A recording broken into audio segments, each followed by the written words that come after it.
Ma sœur, pourquoi tu réponds plus? Mais réponds. Mais tu veux que je réponde quoi? La seule personne à qui j'ai à répondre, c'est à mon gendarme. Le reste, j'ai pas à vous répondre en réalité. Donc là, ma sœur, pourquoi tu réponds pas? Parce que je n'ai pas de piste, je n'ai pas de preuves, je n'ai que des suppositions. Donc je suis désolée, faire une enquête que sur des suppositions, ce n'est pas possible.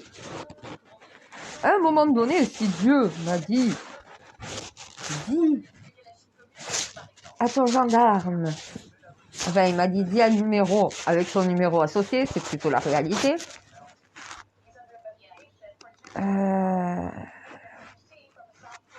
Ma sœur, pourquoi tu ne réponds pas?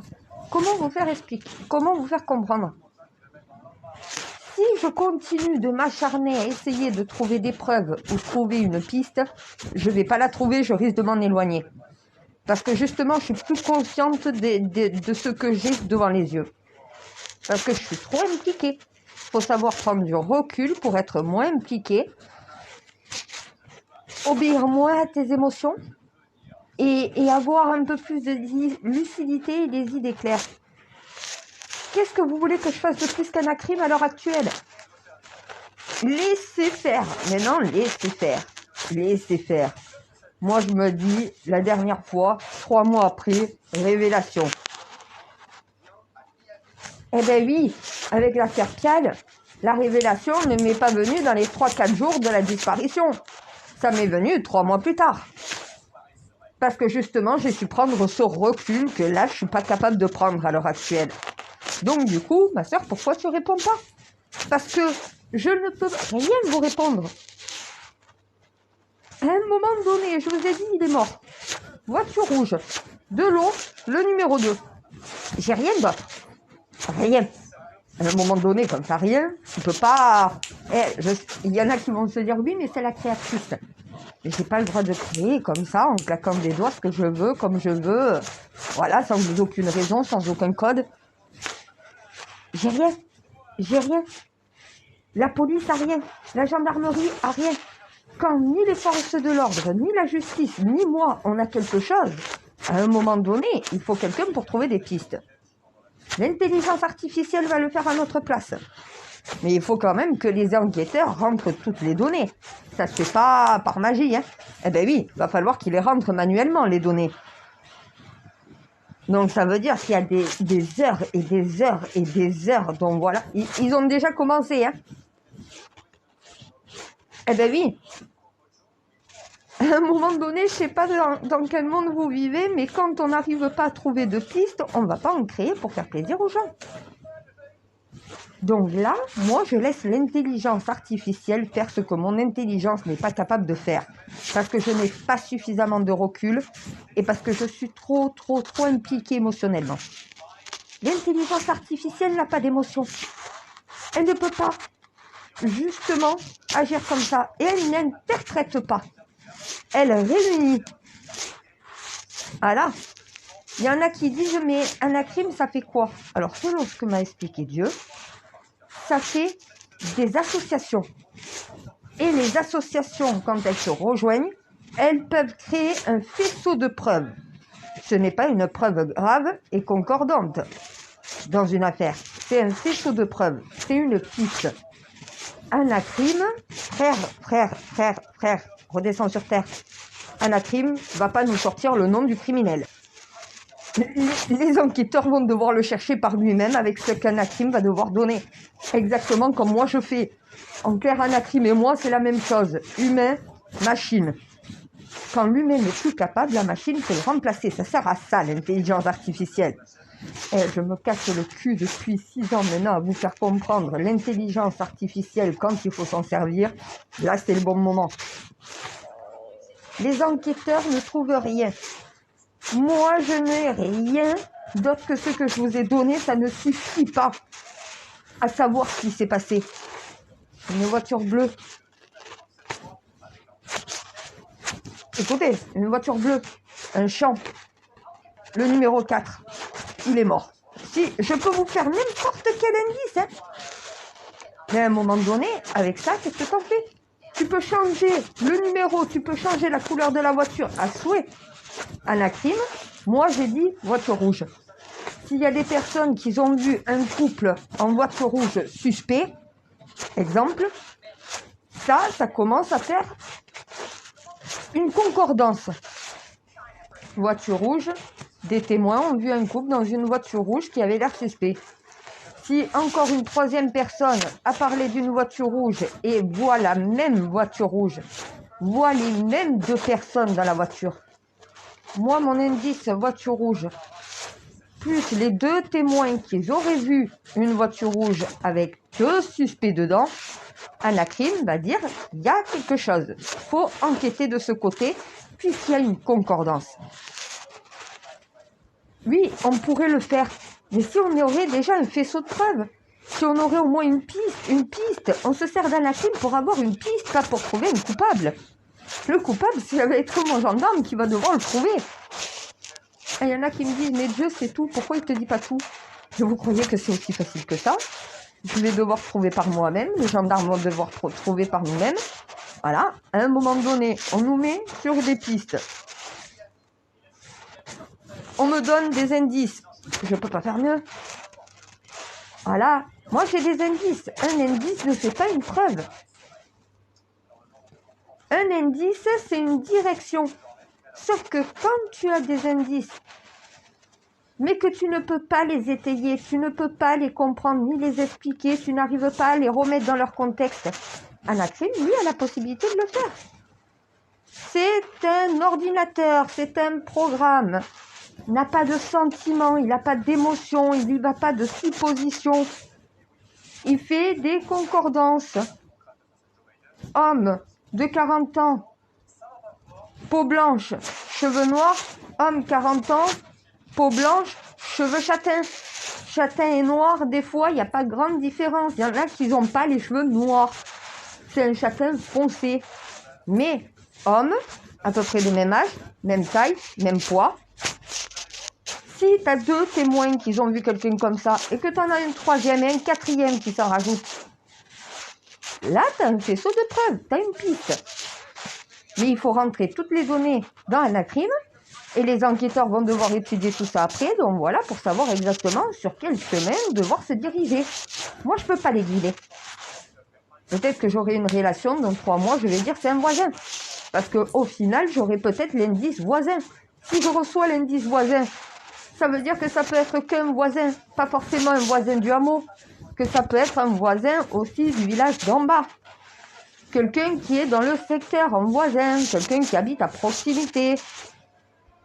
Pas forcément ton voisin le plus proche ou celui d'à côté. Quand tu habites un hameau, tout le monde est voisin. Quand tu habites un petit village comme celui d'en bas, tout le monde est voisin. En réalité, vous habitez tous dans un trou perdu. Voilà.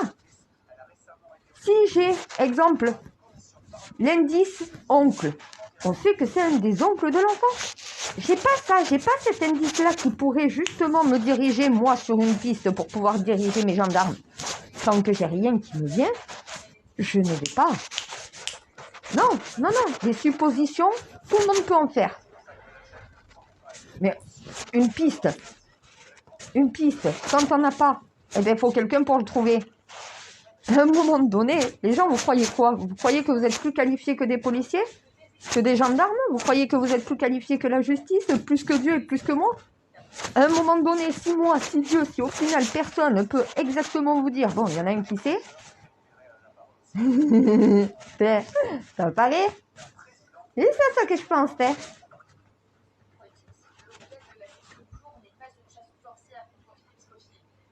Non, je ne vais pas réinsister, je sais que tu ne me diras pas, va falloir qu'on trouve nous-mêmes. Tu m'as dit Anacrim. On va laisser faire Anacrim. Je ne vais pas m'en occuper, je vais faire une connerie en créant une preuve, une piste qui n'existe pas. Je n'ai pas assez de données. C'est parce que j'apprends aussi à rester à ma place. Quand t'as rien, t'as rien. Tu peux pas donner des informations si tu les possèdes pas. J'ai rien, à part ces 4 indices, à part de savoir qu'il est bel et bien mort, et les 3 autres indices qui sont associés. Le numéro 2, de l'eau, une voiture. Je peux y aller par toutes les suppositions avec ça.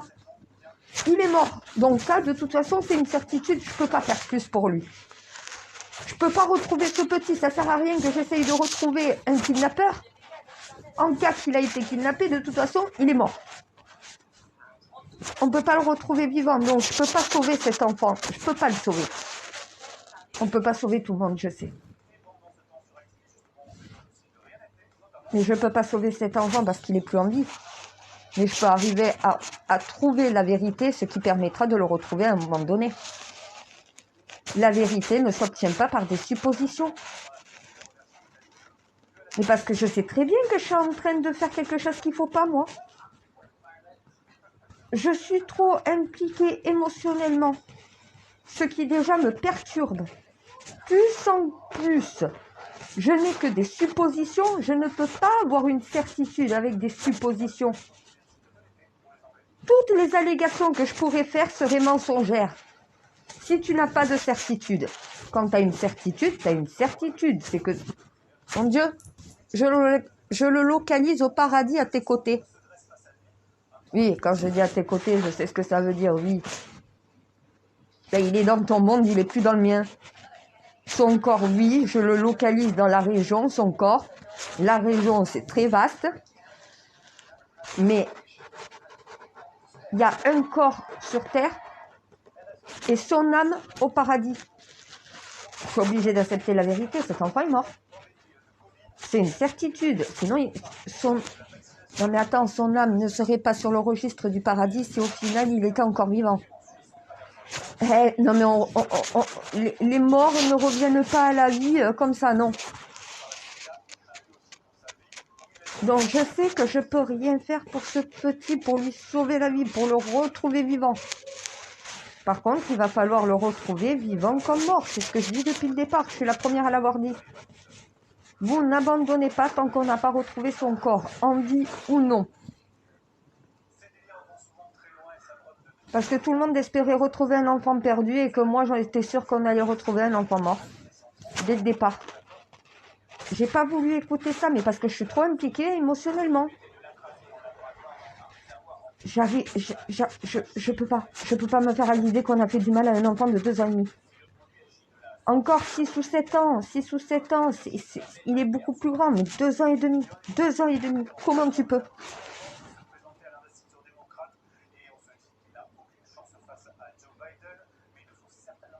Ah, mais lui-même me surprendra toujours dans sa barbarie. C'est pour ça, je me demande sur quel... Ben, c'est pour ça, Anakrim va pouvoir dire au final s'il s'est perdu peut-être un peu plus loin. Peut-être quel chemin au final il a pu prendre. Parce qu'on va y mettre aussi le bornage des chiens. Quand un chien marque, ce marquage doit servir à quelque chose. Ça permet d'avoir la trajectoire de l'enfant. Le point où le chien sent sa première trace, là où il perd sa trace. À un moment donné, un chien sait très bien que s'il perd la trace d'un enfant, à un endroit bien précis, c'est que de toute façon, il est arrivé à quelque chose à cet enfant, à cet endroit-là. Sinon, il continuerait de suivre la trace. Un chien, si l'enfant a tourné en rond, le chien va tourner en rond. C'est pour ça que je leur ai dit, à un moment donné, faites confiance à vos unités canines. Ils ont du flair, le flair que nous n'avons pas. Mais parce que regarde, il a fait une descente du hameau jusqu'au village. Ils croient que s'il s'est passé quelque chose avec l'enfant, c'est dans le hameau. Non, c'est dans le village. C'est pas dans le Haut-Vernay, c'est dans le village de Vernay qu'il s'est passé quelque chose. C'est ce que je ressens. Parce que je pisse au même endroit que les chiens, et quand on réfléchit avec logique, la maison de ses grands-parents, il a descendu, on le retrouve devant une maison de village. Il redescend un peu plus, on le retrouve à la sortie du village. De là, on sait que l'enfant a marché à pied, puisque c'est son odeur qu'on retrouve. L'enfant serait monté dans une voiture, on ne sentirait pas toute cette odeur-là. Ça veut dire qu'on sentirait la piste de l'enfant devant la maison, Mais pas dans le village, s'il s'était fait embarquer en voiture entre les deux. Ça, Anacrim, il va étudier tout ça, il va faire le travail à ma place. J'ai compris pourquoi tu m'as dit, dis-leur Anacrim. Parce qu'Anacrim, c'est l'analyse criminelle. C'est exactement la même analyse criminelle que moi je fais dans ma tête. Sauf que ma tête est embrouillée par mes émotions. Nordal-Landais. C'est ça qui me brouille. Parce qu'immédiatement, ils ont commencé à parler de Maëlys et de Nordal-Landais. Et là, c'est bon, je suis plus capable de contrôler mes émotions. C'est pour ça que je prends du recul. Parce qu'il va falloir que j'arrive à me débarrasser de la haine que j'ai pour Nordal-Landais si je veux arriver à y voir clair dans cette histoire. Parce que j'ai tendance à coller les deux enquêtes, à y voir la même horreur, la même... Ce qu'il faut, c'est un mauvais geste, donc voilà, l'enfant qui a pris peur et va savoir, je peux pas dire. Je suppose. Je fais des allégations que je ne peux pas prouver. On n'a pas de piste. Sans piste, je peux pas dire, il y a des preuves. Il faut déjà établir une piste. Je peux pas le faire. Les gendarmes non plus. Il faut s'avouer vaincu au bout d'un moment. Voilà. Au bout d'un moment, quand tu n'as pas de piste, tu t'avoues vaincu, tu fais appel à la technologie. Intelligence artificielle, fais ça à ma place, je n'y arrive pas, on n'a pas de piste. Elle va te trouver différentes pistes que tu devras chercher. Non, mais mes gendarmes, eux, ils n'ont pas de piste du tout. Ils ne trouvent rien. Pas d'indice, pas de piste, pas de preuve. Donc, ils comptaient sur moi. Mais si on ne peut pas compter sur moi. Parce que je ne suis pas dans la capacité de pouvoir faire quelque chose pour le moment. Parce que déjà, je me laisse envahir par mes émotions. Et ça, c'est pas bon. Parce qu'en plus de ça, j'y vais par supposition, puisque j'arrive pas à... Tu sais, ce don d'extra-lucidité qui, comme un coup de baguette magique apparaît. Mais là, ça fonctionne pas. Là, il y a quelque chose qui bloque cela. Si moi, j'y arrive pas, Anacrim... Non, mais t'as eu raison, mon Dieu. Parce qu'Anacrim n'a pas de sentiments comparé à moi. Comme moi, mon esprit est embrouillé par des émotions, par des sentiments. Anacrim, lui, non. Donc, ce que je suis pas capable de faire, parce que je suis trop éprise par cette... Ah, mais je sais que c'est pour ça. Demain, je vois mon imam, mon prêtre et mon rabbin. Et il va falloir essayer de me débarrasser de cette souffrance que j'ai en moi depuis l'affaire Maëlys. Ça me bouffe. Ça me bouffe. Je le sais. Et j'ai pas besoin de toi pour me le dire, là, mon Dieu. Je le ressens à l'intérieur de moi que ça me ronge, ça me grignote. Parce qu'au final, je suis plus sur l'enquête Émile. Je suis sur l'enquête Émile, Nordal-Landais. Parce que si c'est un monstre comme Nordal-Landais qui s'est attaqué à Émile, quelle justice on a réellement? Comment on fait pour protéger nos enfants contre ces monstres-là? Et voilà pourquoi je me laisse envahir par mes émotions. Je sais, mon Dieu. C'est pour ça que tant que j'arrive pas à faire le vide sur... Non, mais quand tu as assassiné Arthur Noyer et que tu recommences sur une petite comme Maëlys, pourquoi il n'y a pas de perpétuité incompressible pour ces monstres-là? Faut arrêter d'être trop humain avec des gens qui sont inhumains. Le pardon, c'est de le laisser en vie. Mais la justice, c'est de le condamner à perpétuité incompressible. On n'est pas monstrueux. Lui a tué ses victimes, nous on le laisse en vie. Le pardon, c'est ça. Mais après, on n'est pas obligé de le laisser ressortir dans la société. Et déjà, pourquoi c'est pas les citoyens qui décident? Est-ce que vous voulez vivre au milieu de prédateurs? Déjà qu'ils n'ont pas envie de vivre au milieu de pédophiles, au milieu de violeurs. Mais alors, en plus, si c'est des prédateurs, c'est le mélange de tout ça la plupart du temps. Ils n'en veulent pas à côté de chez eux. Pour eux, leur juste place est en prison. Ils pensent la même chose que moi, les citoyens. Qu'est-ce qui ne va pas dans la justice? T'es pas capable de mettre une véritable peine? Une peine qui te prive de liberté, qui t'enferme à vie? Mais chaque fois que tu laisses ressortir ça, ça tue, ça viole, ça touche un enfant. Ce sont des prédateurs. Les prédateurs, c'est en cage. C'est là où tu protèges le plus la société et où, au final, ils sont nourris, logés, blanchis en cage. C'est pas le bagne, hein. C'est la prison de nos jours. C'est la colonie de vacances. Hein. Ben, il a la salle de sport, salle informatique. Ben, si on regarde tout ce qu'ils peuvent avoir dans une prison, je suis désolée, tu auras des activités à vie. Tu auras tes repas à vie. Tu as un toit. Tu n'as plus de problème de soucis de logement. Hein. À vie. À vie, les Français payent pour toi. À vie. Mais pour pas que tu ressortes. Et moi, je me dis que de toute façon, que ça soit le cas pour Émile ou pas, d'être tombé sur un monstre comme ça, qu'est-ce qu'on fait pour protéger nos enfants dans la société si on est incapable de garder ces monstres enfermés? On ne peut pas les guérir, ils ne peuvent pas se soigner. Ils n'ont pas de conscience. Ils n'ont qu'une mauvaise conscience, ils n'en ont pas de bonne. Ils n'ont pas ce truc de se dire « je vais faire mal à quelqu'un ». Il le sait, mais il le fait quand même, et parce qu'il a envie de le faire. C'est quelqu'un qui a qu'un instinct primitif, un instinct animal, un instinct de prédateur. Il n'a aucun instinct humain. Déjà, on sera plus humain que ces monstres-là, de les garder en vie en prison. On ne les tue pas. Leurs victimes, la plupart du temps, n'ont pas eu cette chance-là. Maëlys ne reviendra pas, elle est morte. Mais Nordal Lelandais, après avoir tué 2 fois et avoir fait ce qu'il a fait à Maëlys, au final, dans 20 ans, il ressort. Mais il n'y a pas quand même problème. Tu crois que 20 ans de prison, ça va apprendre à un monstre à devenir humain, mais tu le rendras jamais humain. Et le seul moyen pour protéger la société, c'est de les mettre aux arrêts.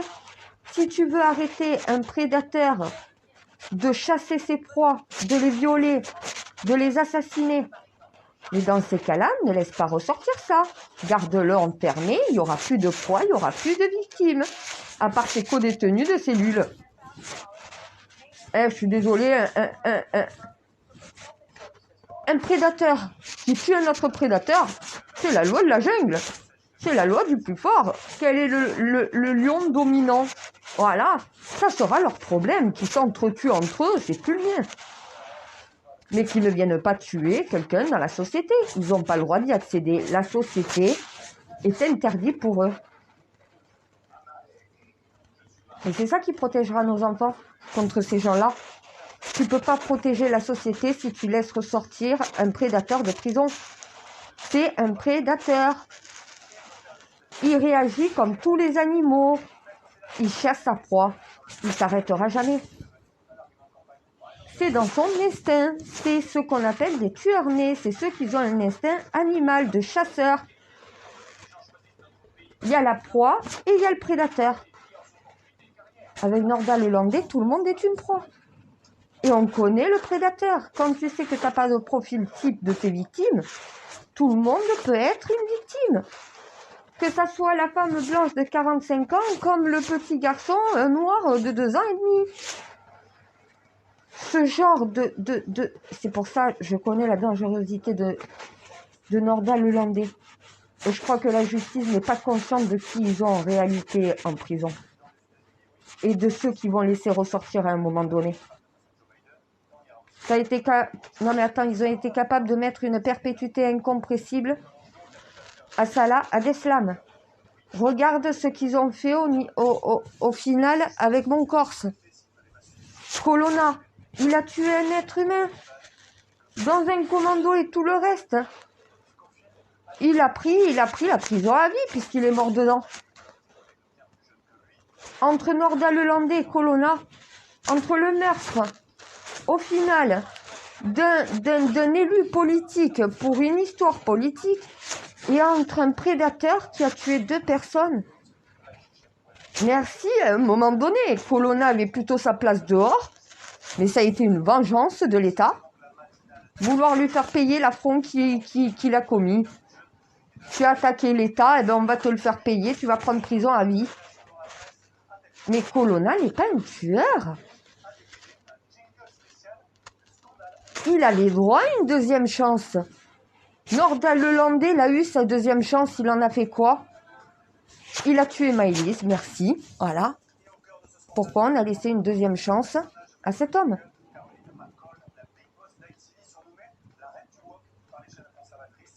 Déjà, si un élu est assassiné par Colonna passe toute sa vie en prison, à un moment donné, un Nordal-Lelandais qui a tué Arthur Noyer et qui a tué Maëlys, c'est quoi sa peine? Ressortir de prison au bout de 20 ans? Ou prendre la même peine qu'a pris au final d'autres délinquants ou criminels, mais qui ne sont pas des prédateurs?